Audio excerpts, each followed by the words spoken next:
काळातील भारतात सामाजिक जागृती करणाऱ्यामध्ये राजा राममोहन रॉय सर्वप्रथम होते.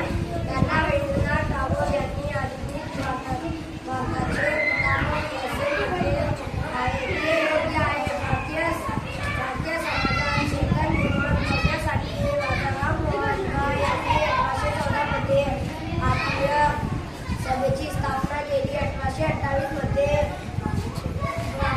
सभेची स्थापना केली. 3 वर्षानंतर त्यांचे ब्रह्म समाज असे नामकरण करण्यात आले.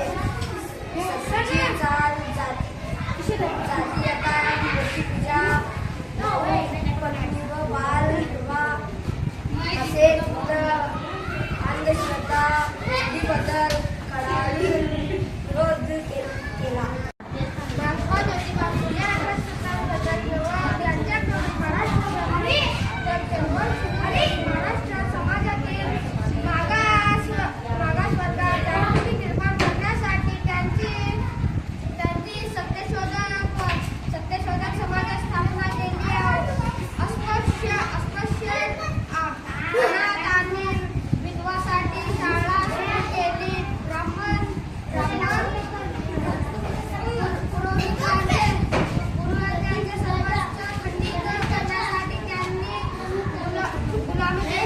गुलामगिरी नावाच्या साहित्याची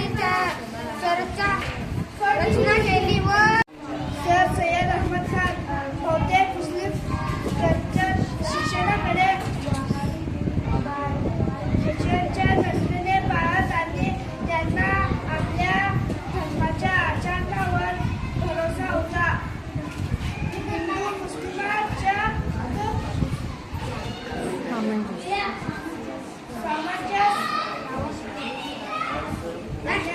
प्रयत्न केला.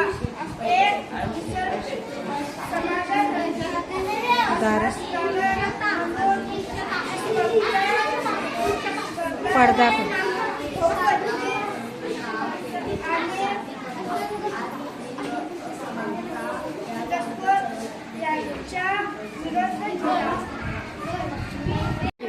ताराबाई शिंदे या महाराष्ट्रातील प्रथम महिला चळवळकार होत.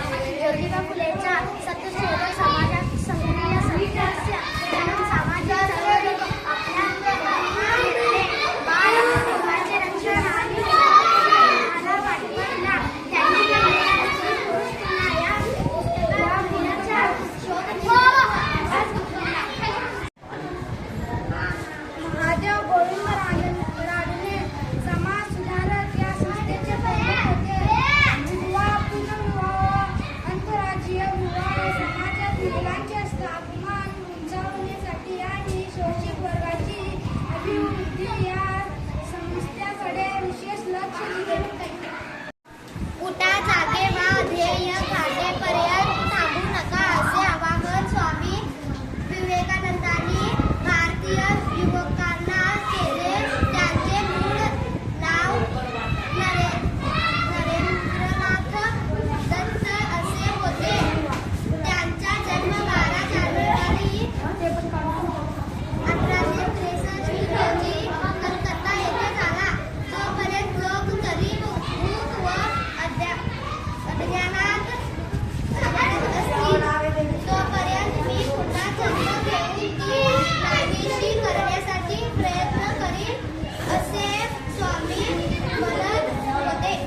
फुले या भारतातील प्रमुख समाज सुधारक व शैक्षणिक सुधारक व कवी असलेले सावित्रीबाई फुले यांनी पती ज्योतिबा फुले यांच्या साहित्याने 6 मुलींच्यासाठी शाळा सुरू केली. इतकेच नाही तर स्वतः त्यांनी काम करू लागले. जाती पद्धत आणि लिंग असमानता या विरुद्ध चळवळ केली.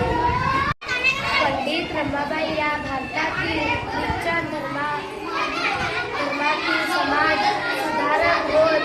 अन्नपक्षातील दोघी आणि लक्ष्मीबाई भारतीय महिलांचा उद्धारासाठी जीवन घालविले. 1889 साली मुक्ती मिशन संस्थेची स्थापना केली.